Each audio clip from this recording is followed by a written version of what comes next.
Olá pessoal, bem-vindos mais uma vez ao Canaril Santos Costa. O meu nome é Vítor Costa e é um prazer tê-los aí desse lado.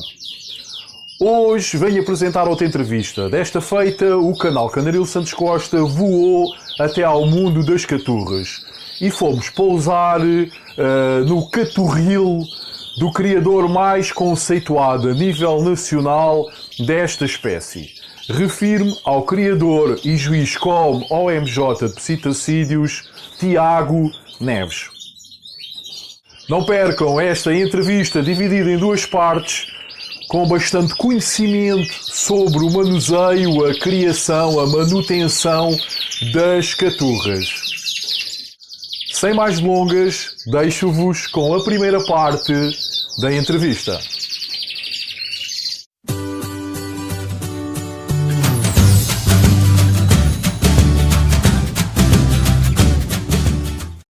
Quero desde mais agradecer ao amigo a sua disponibilidade para ser entrevistado aqui para o canal Canaril Santos Costa.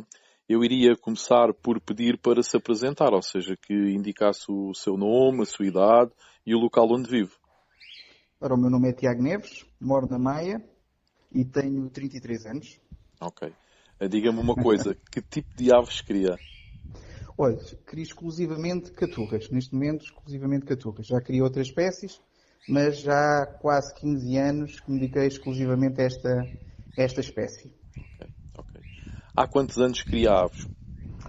Olha, Vítor, isso é uma pergunta difícil. Eu recordo-me de ter aves. Criar foi mais tarde, mas ter aves que há a partir dos 3, 4 anos. Eu sou natural do Alentejo e vivi sempre no campo e tive a sorte, de facto, de conviver com aves e com todo o género de animais logo muito desde pequeno. E as primeiras aves que eu tive, vocês vão se rir, mas foram pardais de telhado, ou seja, o pardal comum. Exato. Porquê? Porque o meu bisavô tinha uma daquelas casas alentejanas com uma chaminé grande, de fumeiro, e os pardais de telhado faziam um ninho lá em cima e quando se chateavam, caíam por ali abaixo. E o velhote tinha paciência e tentava-os encurralar na casa de banho, que era o sítio mais pequeno da casa, e chamava os netos. E pronto. Eu tinha uma gaiola cheia de pardais de telhado, mas obviamente não criava... Claro. não criava com eles, Vitor. Mas foi assim o primeiro passo. O início. Foi o pardal de telhado. Depois, assim mesmo criar, um bocadinho mais a sério, talvez ali por volta dos 6 anos, o primeiro casal de periquitos. Ok. Foi talvez assim a primeira espécie mais a sério e que consegui reproduzir, eu mais a minha mãe, que sempre fomos tipo uma sociedade, e de facto começámos com os periquitos. Eu andava na escola primária, eu lembro-me perfeitamente de um vizinho ter um casal, e o homenzinho percebeu que eu gostava daquilo, e quando teve crias, disse logo, opá, olha, se queres um casalinho, diz aos teus pais que eu vendo. Pronto, e lá fomos nós gastar 1000 escudos. Na altura. Na altura, já uns amigos, 1000 escudos. E trouxemos um casalinho, era um verde e um azul, recordo-me bem. E começámos por aí. Um casalinho de periquitos. Muito bom. E aquilo criava relativamente bem. Mais tarde comecei a ter outras espécies, algumas autóctones, né? Aquelas que nós apanhávamos. Exato. Hoje em dia não é muito correto. Não é socialmente correto falar que se apanhava aves silvestres, mas Claro. na altura era muito, muito comum. Era usual, era comum, claro. Acho que da nossa geração quase todos Começaram por aí, acho que sim.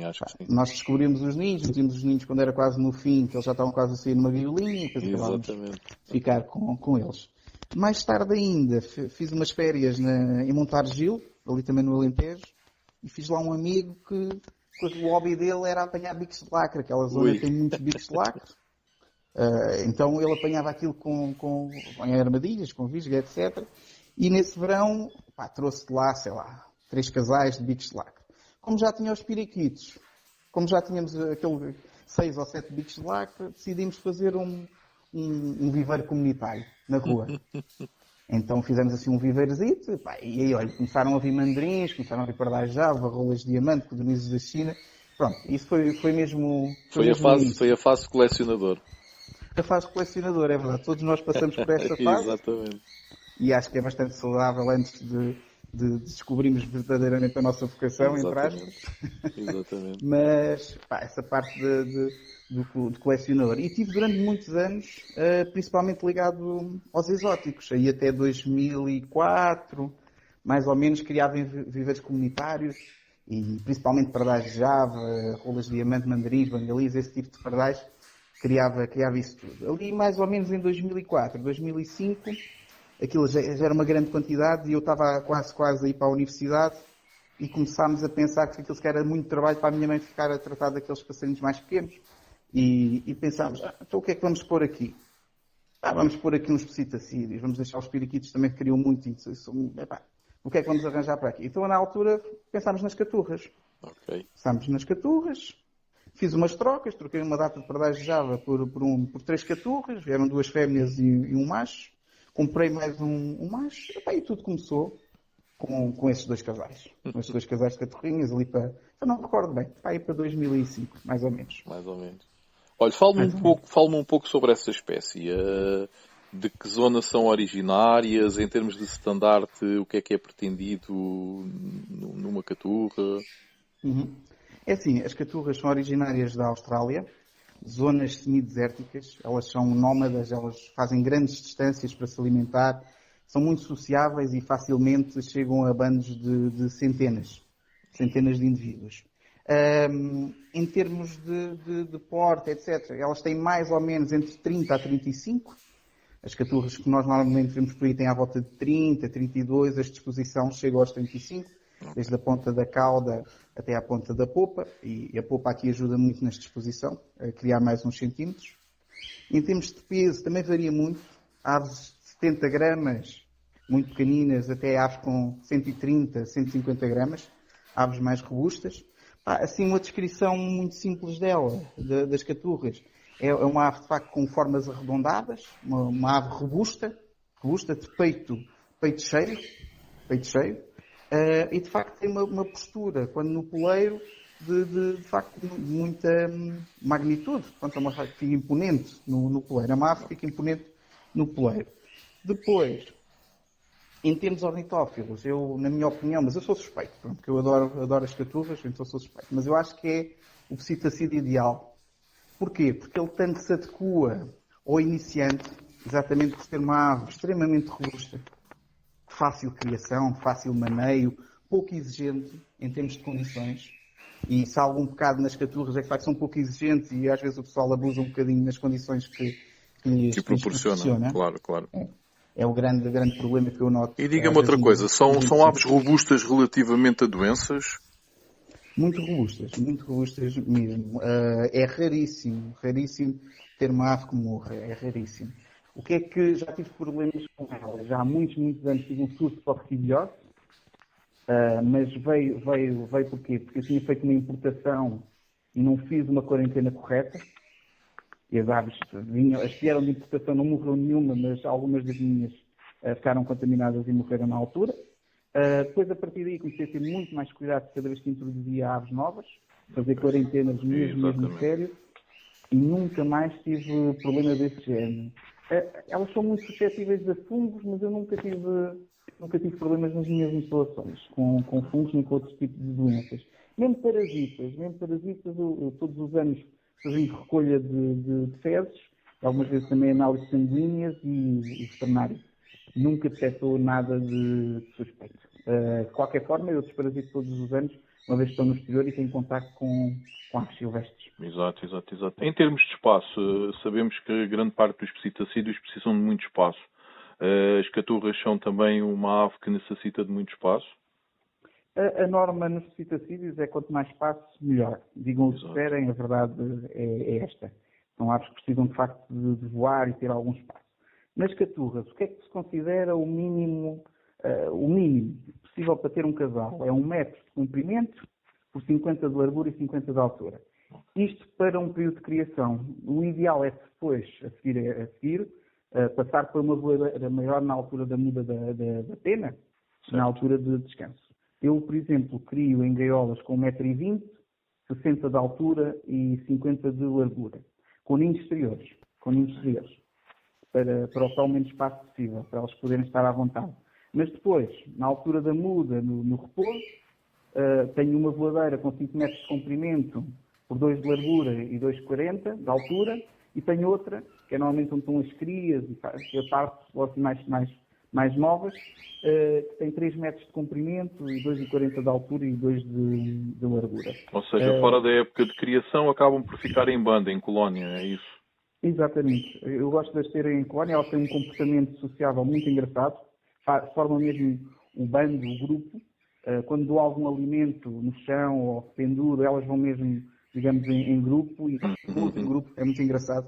Por outro lado, como são aves muito assustadiças, é esse também um dos problemas, digamos assim, das caturras, quando se assustam um bando, aquilo faz uma barulheira tremenda, com as asas, e pode acontecer à noite, Ok. Elas são muito suscetíveis a ter sustos noturnos, é preciso estar muito atento, basta um poleiro cair e é o caos. É o É o suficiente. caos e vão contra as paredes e contra as grades, é preciso estar muito atento mesmo.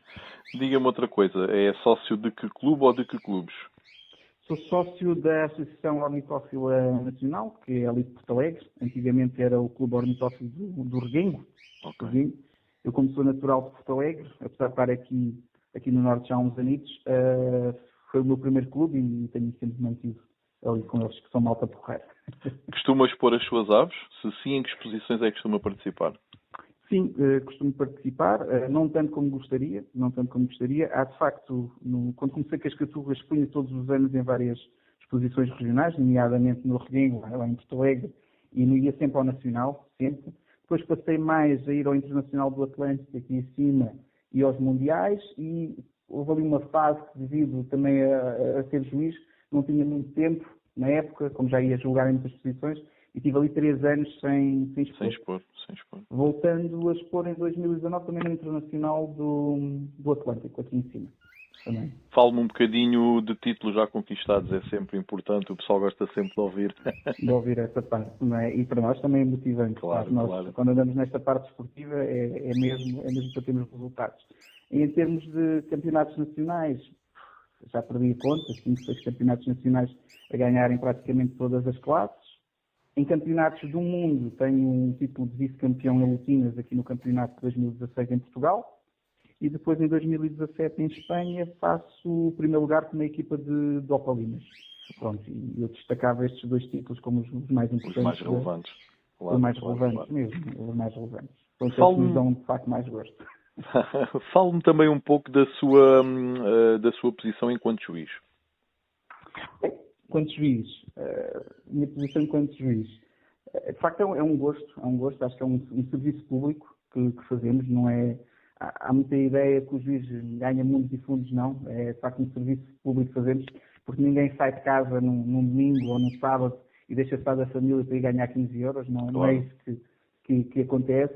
Para mim é um gosto que é um grande convívio e além de fazermos o serviço público, de julgarmos as aves que me dá bastante prazer, é todo o convívio com os colegas juízes e com a organização da exposição e com os criadores que estão lá presentes. É, de facto, um dia simpático. Há exposições há uma exposição que eu gosto muito de ir, que é ali em Oliveira do Bairro, que o espaço é fantástico e o almoço é sempre leitão à bairrada. Está fantástico. É juiz internacional, certo? Sim, no último Mundial fiz exame para juiz ONJ e passei. Eu já era juiz nacional há 5 anos e pronto, agora estou à espera que abram outra vez as exposições para poder usufruir também de julgar internacionais. Internacionalmente. É sempre um desafio e uma responsabilidade acrescida, claro. Uma responsabilidade acrescida, mas é algo que faço com muito gosto. É algo que faço com muito gosto mesmo. Ok. Vamos saltar aqui para a fase da alimentação. Costuma administrar a mesma alimentação durante todo o ano ou altera consoante a fase da época? Altero consoante a fase da época. As caturras, como eu disse no início, elas são nómadas e no seu próprio ambiente, de facto, a alimentação vai mudando ao longo do ano, ao longo das estações e ao longo até das regiões onde elas se estão deslocando. Sim. Aqui o que é que eu faço? Isto está dividido mais ou menos na preparação para a reprodução. Eu costumava iniciar mais tarde, porque a zona onde eu tinha as aves, na casa dos meus pais, zona de Castelo Branco, aquilo vem os ventos da serra, eu costumava iniciar só ali passo para fevereiro a reprodução. Aqui na Maia, isto aqui é bastante mais quentinho e consegue-se começar logo no início de janeiro. O que é que eu faço? Ali a partir mais ou menos de outubro, começo a colocar algumas sementes mais energéticas, Algumas sementes mais ingênuas. A base é sempre a mesma, é a mistura da Mix, Catucas Criação Tiago Neves, é a minha própria mistura. Essa é a base. Depois começo a administrar cada vez mais dias papa de ovo, sementes semi-germinadas, alguma verdura. Esta é a fase de preparação. Em termos de suplementação, faço sempre um protetor hepático, uma vez por semana, um multivitamínico e cálcio. Normalmente faço sexta, sábado e domingo. E depois os restantes dias estão com água normal, com exatamente. Água normal. Estas aqui sabem o que é água normal. Algumas não sabem, mas estas sabem o que é água normal. Relativamente, falou aí na papa, que tipo de papa é que costuma administrar? Seca, úmida, semi-úmida? Semi-úmida, por uma questão de ser mais prático no meu cotidiano. De facto, é uma papa que já está pronta.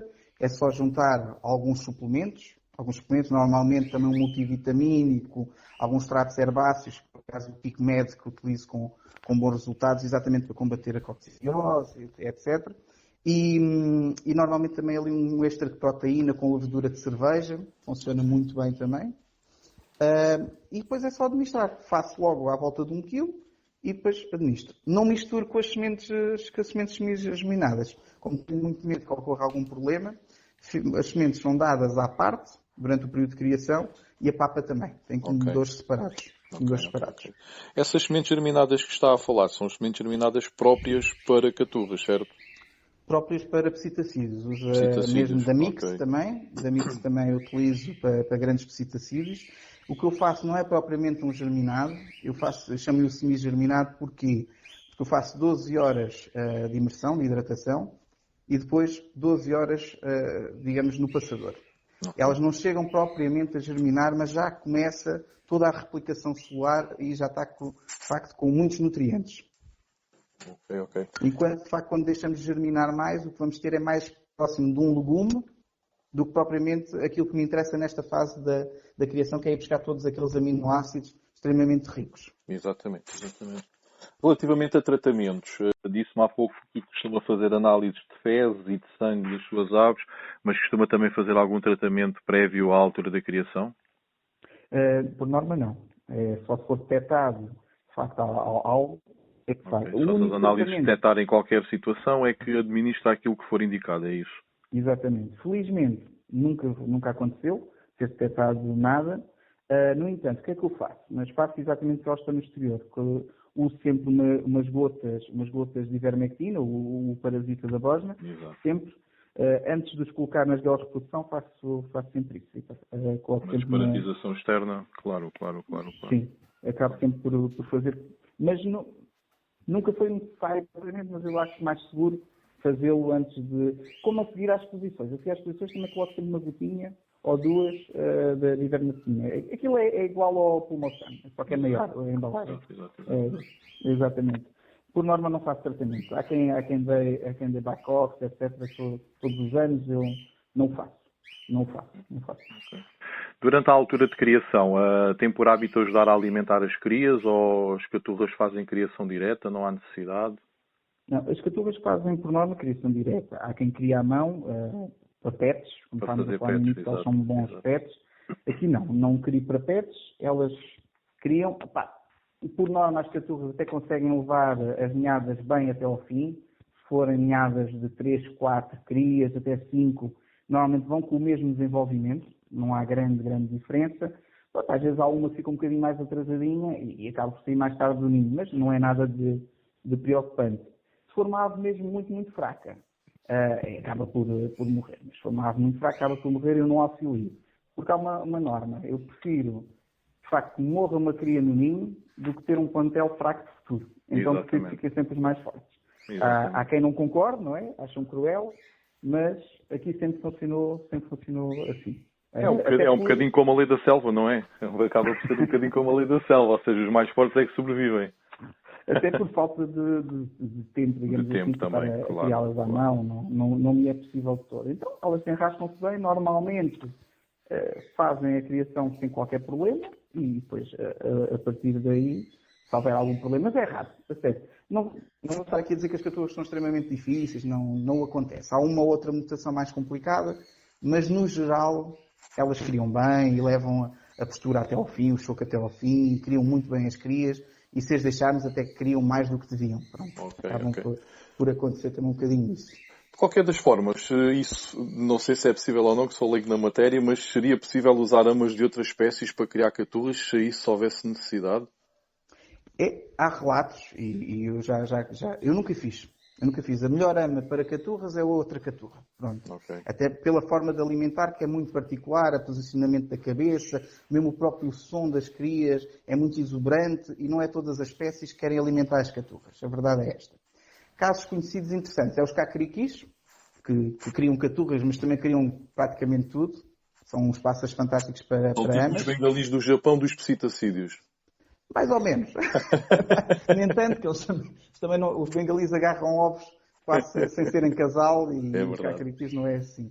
Também conheço casos de quem tenha utilizado red rampants para criar caturras, mas é mais. Porque os red rampants também criam muito bem outras espécies. Também criam muito bem outras espécies. Mas as caturras, de facto, elas são muito particulares ali na forma de alimentar e todo o movimento da cabeça e todo o som. Não é todas as espécies. Não é qualquer Então, ave que pega, claro. não. A melhor ama para caturra é mesmo outra Uma caturra. caturra, exatamente. Eu usei em tempos amas porque estava a criar uma mutação mais difícil de criar, que é a bochecha amarela, que por algum motivo, não sabem porquê, as fêmeas não chocam, perderam o instinto de chocar. Elas, o macho gala, elas vão ao ninho pôr os ovos, toda essa parte é normal, mas depois não agarram o choco, não agarram o choco, não agarram. E nessas aves, há duas hipóteses. Elas foram importadas dos Estados Unidos já há muitos anos, e há quem diga que quando chegaram cá, como eram muito raras, foram muito colocadas, lá está, em amas, tiravam muitos ovos para a chocadeira, etc. E elas perderam o instinto, outros dizem que é uma alteração genética. O que é certo é que a bochecha amarela existe também na América do Norte, América do Sul e Austrália, e lá, supostamente, elas chocam. Pelo menos os brasileiros afirmam a pé juntos que elas Então chocam. é bem provável que tenha sido por aí, ou seja, dessa fase inicial em que foram adquiridas aqui para o nosso país e provavelmente por terem usado incubadoras e amas e tudo mais, provavelmente devem ter perdido o instinto, não?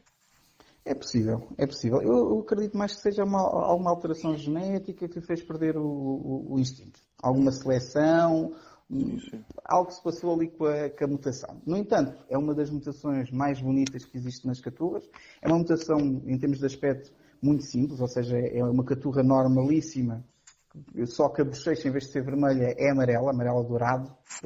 E por acaso nunca tive o prazer ainda de ver. São raríssimas. A última vez que fiz contagem, tipo um censo do que havia em Portugal, não chegavam a 20. Ui. Não chegavam a 20. Então é normalíssimo. Não chegavam a 20. Há meia dúzia de criadores que as murros continuam com elas.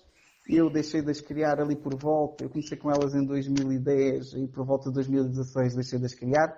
E as minhas foram todas vendidas, cedidas para a Tailândia e para lá continuaram a criar. Mas não é uma mutação que eu não diga que não volte a ter. mais tarde, claro. Mas era o que eu estava a dizer. Nesse caso, usava amas. Tinha outros casais em que retirava os ovos e colocava essas, porque tinha mais interesse nos ovos desta mutação. Mas também é o caso único. Depois estão os falo, que é as caturras com olho vermelho, sem ser as lutinas, que são muito parecidas, no caso dos canários, com os feus, não é? Sim, Muito certo. com os feus. E esses criam bem, chocam bem, mas há uma elevada mortalidade das crias. Eu comecei São a mais criá-las sensíveis também. por norma, não é? São mais sensíveis. E também é preciso administrar mais a vitamina A, como também nos canários, nos índios, nos canáriozinhos, por norma temos que ter sempre atenção à administração de vitamina A. Não sei se Eu as ali, caturras será assim também. ali nos Follow, como é que eu resolvi a questão? Eu comecei a criá-las para aí em 2008, as pelo Follow, e de facto tinham alguma taxa de mortalidade. E o que é que eu comecei a fazer? Na altura descobri o KickMed, que eu falei há bocado, extratos de orégano, etc. Pá, e a partir do momento que comecei a dar aquilo na papa, elas não morriam. Não morriam. Criavam, demoravam um bocadinho mais a desenvolver, mas não morriam.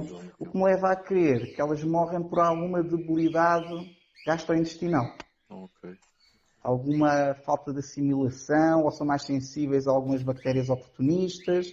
E então, de facto, este suplemento natural, lá está, um bocado perguntava por medicamentos, não utilizo propriamente um medicamento, mas utilizo este tipo de suplementos. Este tipo de suplementos utilizo.